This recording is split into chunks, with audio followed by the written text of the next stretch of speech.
Hello दोस्तों, हमारे YouTube channel बंदेवी study में आपका स्वागत है। आज हम आपके लिए यहाँ आर्मी जेसीओ कैटरिंग से परीक्षा से संबंधित PYQ MCQ फॉर्मेट में टोटल 40 प्रश्नों को लेकर आया हूँ।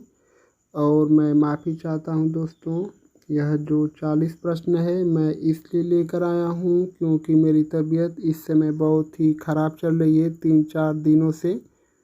तो नहीं तो मैं टोटल 50 प्रश्नों को लेकर आया करता था 1-2 दिन में, और मैं ठीक हो जाऊंगा तो आप लोग को डेली 50 प्रश्न मिलेंगे। तो अगर आपने आर्मी जेसीओ में कैटरिंग का फॉर्म भरे हैं तो सबसे पहले आप हमारे चैनल को सब्सक्राइब कर लीजिए, चैनल से जुड़ जाइए, क्योंकि मैं आपके एग्ज़ाम के लिए बहुत ही महत्वपूर्ण प्रैक्टिस से डेली लेकर आता हूँ। और जो 30 जून से लेकर 10 जुलाई के बीच में जेसीओ कैटरिंग का एग्ज़ाम होने वाला है, उसमें महत्वपूर्ण रूप से पूछे जाने की 100% संभावना है।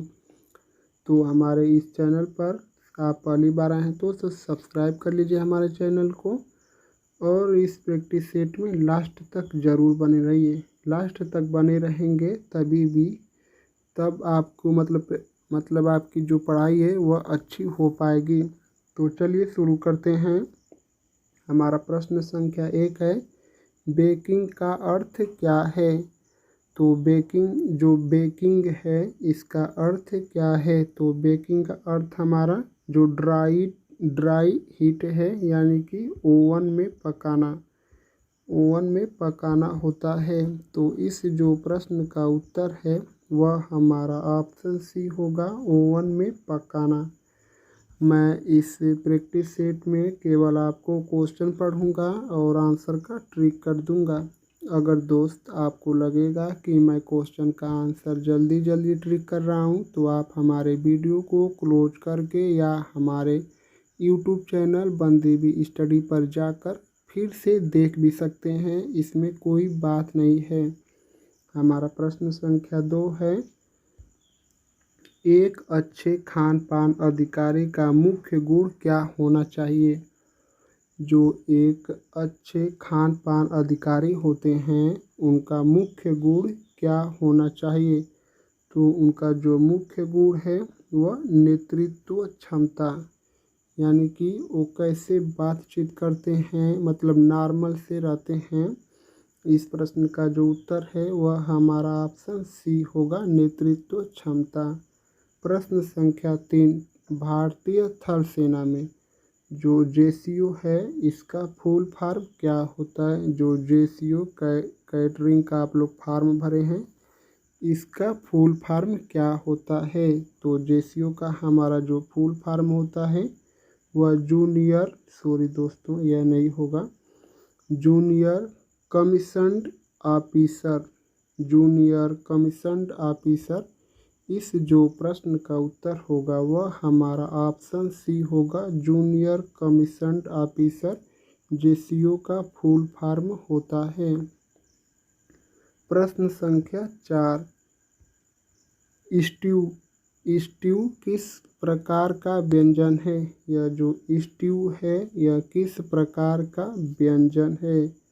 तो यह जो है हमारा धीमी आंच पर पकाए जाने वाला भोजन, यानी कि धीमी आंच पर पकाया गया है। इस प्रश्न का उत्तर हमारा ऑप्शन सी होगा।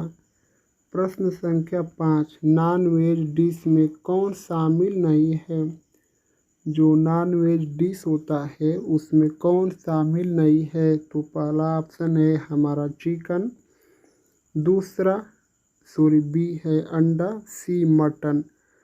तो यह जो नॉन वेज डिश है उसमें चिकन तो होता ही है, और अंडा और यह मटन दोनों आते हैं, और यह जो दाल है यह नहीं आती है। इस प्रश्न का उत्तर हमारा ऑप्शन डी होगा, दाल। प्रश्न संख्या 6, साबुत मसालों को पीसने के बाद क्या कहलाता है? जो साबुत मसाला होता है उसको पीसने के बाद क्या कहलाता है? तो वह जो है हमारा पाउडर, एक प्रकार का पाउडर बन जाता है मसाले का। इस प्रश्न का उत्तर हमारा ऑप्शन सी होगा, पाउडर। प्रश्न संख्या 7, भारतीय सेना में मेष का प्रमुख कौन होता है? भारतीय सेना में मौस का सॉरी दोस्तों, भारतीय सेना में मेष का प्रमुख कौन होता है? अगर आप जेसीओ कैटरिंग का भरे हैं तो सबसे पहले आप हमारे चैनल को सब्सक्राइब कर लीजिए। यह आपके एग्ज़ाम के लिए बहुत ही महत्वपूर्ण प्रश्न है। आप लोग देख सकते हैं, भारतीय सेना में मेष का प्रमुख कौन होता है? तो वह जो होता है मेष कमांडेंट। भारतीय सेना में मेष का प्रमुख मेष कमांडेंट होता है। प्रश्न संख्या 8, कौन सा पोषक तत्व शरीर को ऊर्जा देता है? तो कौन सा पोषक तत्व है जो शरीर को सबसे अधिक ऊर्जा देता है? तो वह जो है हमारी वसा, जो सबसे अधिक ऊर्जा देता है। लेकिन इसमें जो प्रमुख रूप से सबसे अधिक जो ऑप्शनों में से ऊर्जा देता है वह हमारा कार्बोहाइड्रेट है। इस प्रश्न का उत्तर हमारा ऑप्शन सी होगा, कार्बोहाइड्रेट। प्रश्न संख्या 9, सॉस बनाने की विधि को क्या कहते हैं? जो सॉस बनाने की विधि है इसे क्या कहा जाता है? तो सॉस बनाने की विधि को रुक्स कहा जाता है। इस प्रश्न का उत्तर हमारा ऑप्शन बी होगा, रुक्स। प्रश्न संख्या 10, एक उचित रसोई का तापमान क्या होना चाहिए? तो एक जो उचित रसोई है उसका तापमान प्रमुख रूप से क्या होना चाहिए? तो वह जो है हमारी 20 डिग्री से 25 डिग्री सेंटीग्रेड तक एक उचित रसोई का तापमान होना चाहिए। इस प्रश्न का उत्तर हमारा ऑप्शन सी होगा। प्रश्न संख्या 11, खाद्य पदार्थों को लंबे समय तक सुरक्षित रखने के लिए कौन सी विधि अपनाई जाती है? तो खाद्य पदार्थों को लंबे समय तक सुरक्षित रखने के लिए कौन सी विधि अपनाई जाती है? अगर आप भोजन अभी बना चुके हैं तो आप उसको 2 घंटे के अंदर फ्रिज में रखना चाहिए। इसको आप अच्छे से याद कर लीजिए। और खाद्य पदार्थों को लंबे समय तक सुरक्षित रखने के लिए परिरक्षण की विधि है यही अपनाना चाहिए। इस प्रश्न का उत्तर हमारा ऑप्शन बी होगा। प्रश्न संख्या 12, बैलेंस डाइट में क्या होता है? जो बैलेंस्ड डाइट है इसमें क्या होता है? बैलेंस्ड डाइट में क्या होता है? तो बैलेंस जो डाइट है इसमें सभी आवश्यक पोषक तत्व होते हैं। बैलेंस डाइट में सभी आवश्यक तत्व होते हैं, ऑप्शन सी। प्रश्न संख्या 13, सीएसडी कैंटीन में उपयोग होने वाला उत्पाद कौन सा है? तो सीएसडी कैंटीन जो होती है, सीएसडी जो कैंटीन है इसमें उपयोग होने वाला उत्पाद कौन से होते हैं? तो सैनिक जो कैंटीन है सीएसडी इसमें प्रमुख उत्पाद कौन से होते हैं? तो वह हमारे एकदम जो ब्रांड होते हैं वही हमारे सीएसडी कैंटीन में उत्पाद पाए जाते हैं, ऑप्शन बी। प्रश्न संख्या 14, सबसे अच्छा स्टॉक शोरबा किससे बनता है? जो सबसे अच्छा स्टॉक या शोरबा है यह किससे बनता है? तो यह जो है हमारे हड्डियों से बनता है। तो इस प्रश्न का उत्तर हमारा ऑप्शन बी होगा, हड्डियाँ। प्रश्न संख्या 15, आर्मी में मुख्य भोजन स्थल को क्या कहा जाता है? आर्मी में जो मुख्य भोजन स्थल होता है उसे क्या कहा जाता है? तो उसे डाइनिंग हॉल। जो आर्मी में मुख्य भोजन का स्थल होता है उसे डाइनिंग हॉल कहा जाता है, ऑप्शन बी। प्रश्न संख्या 16, दूध को उबालने से क्या होता है? तो दूध को उबालने से क्या होता है? तो जो दूध में कीटाणु होते हैं, दूध को उबालने से कीटाणु हमारे नष्ट हो जाते हैं, यानी कीटाणु मरते हैं। Option C. प्रश्न संख्या 17, झटपट भोजन को क्या कहते हैं? झटपट भोजन तैयार करने के लिए उसे क्या कहा जाता है? तो झटपट भोजन को स्नैक्स कहा जाता है। तो इस जो प्रश्न का जो उत्तर है वह हमारा ऑप्शन ए होगा, स्नैक्स झटपट भोजन को कहा जाता है। प्रश्न संख्या 18, भारतीय सेना में राशन की आपूर्ति कौन करता है? तो भारतीय सेना में राशन की आपूर्ति कौन करता है? भारतीय सेना में राशन की आपूर्ति ASC करता है। इस प्रश्न का उत्तर हमारा ऑप्शन बी होगा, ASC। प्रश्न संख्या 19, फ्रिज में तापमान कितना होना चाहिए? जो फ्रिज का तापमान कितना होना चाहिए? जो हमारे फ्रिज का तापमान है वह 4 डिग्री सेंटीग्रेड या सेल्सियस होना चाहिए। इस प्रश्न का उत्तर हमारा ऑप्शन डी होगा, 4 डिग्री सेल्सियस। प्रश्न संख्या 20, थाली में भोजन परोसने की भारतीय शैली को क्या कहते हैं? थाली में भोजन परोसने की भारतीय शैली को क्या कहा जाता है? तो वह हमारी थाली सेवा। अगर आप किसी भी होटल में जाएंगे तो आपको पता चल जाएगा कि कौन सी थाली लगाना है। इस प्रश्न का उत्तर हमारा ऑप्शन सी होगा, थाली सेवा। प्रश्न संख्या 21, वेज ब्रॉयलर क्या है? जो वेज ब्रॉयलर है यह क्या है? वेज ब्रॉयलर हमारा खास चिकन नस्ल के लिए है। जो खास चिकन नस्ल है इसके लिए हमारा वेज ब्रॉयलर है। इस प्रश्न का उत्तर हमारा ऑप्शन बी होगा। प्रश्न संख्या 22, आटा गूंथने में कौन सा उपकरण उपयोग किया जाता है? आटा गूंथने में कौन सा उपकरण उपयोग में लाया जाता है? तो वह जो है हमारा मिक्सिंग बाउल। जो मिक्सिंग बाउल होता है इसे ही आटा गूंथने का एक उपकरण है। इसे आटा गूंथने के उपयोग में लाया जाता है। इस प्रश्न का उत्तर हमारा ऑप्शन डी होगा, मिक्सिंग बाउल।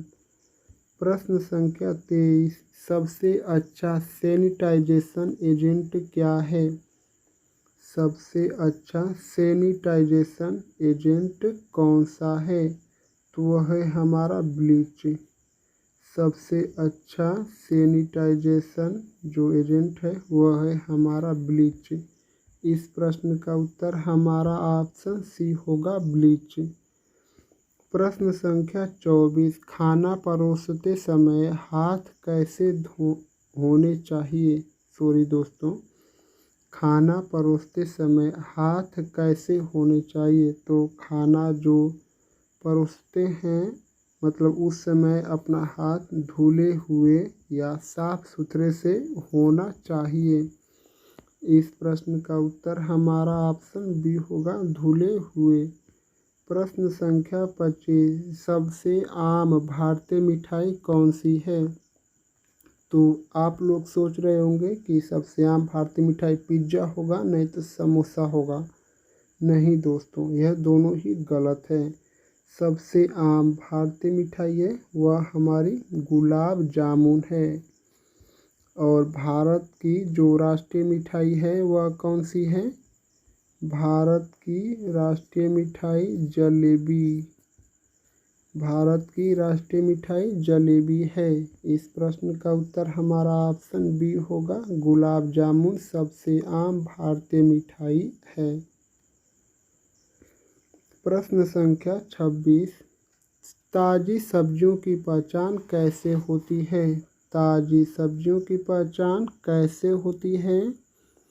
तो जो ताज़ी सब्जियां होती हैं वह चमकीली और मुरझाई हुई नहीं होती हैं, यानी कि चमकीली और कुरकुरी होती हैं। Option C. प्रश्न संख्या 27। अंडे को उबालने में लगभग कितना समय लगता है? जो अंडा हम लोग उबालते हैं, इसको उबालने में लगभग कितना समय लगता है? तो लगभग 10 मिनट का समय आसपास इसी के समय लगता है। इस प्रश्न का उत्तर हमारा ऑप्शन सी होगा, 10 मिनट। प्रश्न संख्या 28। दाल में प्रोटीन की मात्रा किस श्रेणी में आती है? जो दाल में प्रमुख रूप से हमारे प्रोटीन पाई जाती है, यह किस श्रेणी में आती है? तो यह हमारी उच्च श्रेणी में आती है। और जो शाकाहारी मनुष्य होते हैं, उसमें जो सबसे ताकतवर होती है वह दाल के प्रोटीन से ही उन्हें ताकत मिलती है। इस प्रश्न का उत्तर हमारा ऑप्शन ए होगा, उच्च श्रेणी में। प्रश्न संख्या 29। ग्रिलिंग का अर्थ क्या है? यह जो ग्रिलिंग है, इसका अर्थ क्या है? तो ग्रिलिंग का जो अर्थ है वह हमारा तेज गर्मी से सेकना। ग्रिलिंग का अर्थ है कोई भी रोटी या कुछ भी तेज गर्मी में सेकना। इस प्रश्न का उत्तर होगा हमारा ऑप्शन सी। प्रश्न संख्या 30। किस धातु के बर्तन में खाना पकाना सुरक्षित नहीं है? तो कौन से धातु के बर्तन में खाना पकाना सुरक्षित नहीं है? आप स्टील के बर्तन में भी खाना पका सकते हैं, लोहे के बर्तन में भी पका सकते हैं, एल्युमिनियम के बर्तन में भी पका सकते हैं। तो हमारा डी कौन सा है? तो डी हमारा तांबे के बिना टीन वाले बर्तन में आप खाना नहीं पका सकते हैं। Option D. प्रश्न संख्या 31। पकाए गए चावल को लंबे समय तक कैसे सुरक्षित रखें? जैसे पके हुए चावल को लंबे समय तक कैसे सुरक्षित रखा जाता है? तो उसको 2 घंटे के अंदर फ्रिज में अगर रख देंगे तो वह सबसे अधिक लंबे समय तक रखा जा सकता है चावल को सुरक्षित। ऑप्शन सी होगा, फ्रिज में। प्रश्न संख्या 32। भोजन पकाने की प्राथमिक विधि कौन सी है? तो भोजन पकाने की प्राथमिक विधि कौन सी है? तो भोजन पकाने की जो प्राथमिक विधि है वह उबालना है। भोजन पकाने की प्राथमिक विधि उबालना है। इस प्रश्न का उत्तर हमारा ऑप्शन सी होगा, उबालना। प्रश्न संख्या 33। दाल को जल्दी पकाने के लिए क्या उपयोग किया जाता है? दाल को जल्दी पकने के लिए कौन सा क्या चीज़ उपयोग किया जाता है? तो अगर आप दाल को कुकर में पकाएंगे तो वह जल्दी से पक जाती है। इस प्रश्न का उत्तर हमारा ऑप्शन ए होगा, कुकर। प्रश्न संख्या 34। किचन गार्डन क्या है? यह जो किचन गार्डन है यह क्या है? तो किचन गार्डन हमारा घर का सब्जी बाग होता है। घर के चारों तरफ आप सब्जी का बगीचा लगा दीजिए, यही किचन गार्ड होता है। ऑप्शन सी होगा इस प्रश्न का उत्तर। प्रश्न संख्या 35। अचार को सुरक्षित रखने के लिए कौन सा तत्व मिलाया जाता है? अचार को सुरक्षित रखने के लिए कौन सा तत्व उपयोग में लाया जाता है? तो अचार को सुरक्षित रखने के लिए नमक का प्रमुख रूप से उपयोग किया जाता है। इस प्रश्न का उत्तर हमारा ऑप्शन ए होगा, नमक। प्रश्न संख्या 36। दूध का कौन सा उत्पाद नहीं है? तो दूध का उत्पाद हमारा पनीर भी है, मक्खन भी है, दही भी है और एक घी भी होता है। इस प्रश्न का उत्तर हमारा ऑप्शन डी होगा, मटर दूध का उत्पाद नहीं है। प्रश्न संख्या 37। पकवानों को सजाने की कला को क्या कहते हैं? पकवानों को सजाने की कला को क्या कहा जाता है? पकवानों की जो सजाने की प्रक्रिया को क्या कहा जाता है? तो वह हमारे प्रेजेंटेशन। इस प्रश्न का उत्तर हमारा ऑप्शन ए होगा। प्रेजेंटेशन जो पकाने की पकवानों को सजाने की कला को प्रेजेंटेशन कहते हैं। ऑप्शन ए होगा इस प्रश्न का हमारा उत्तर।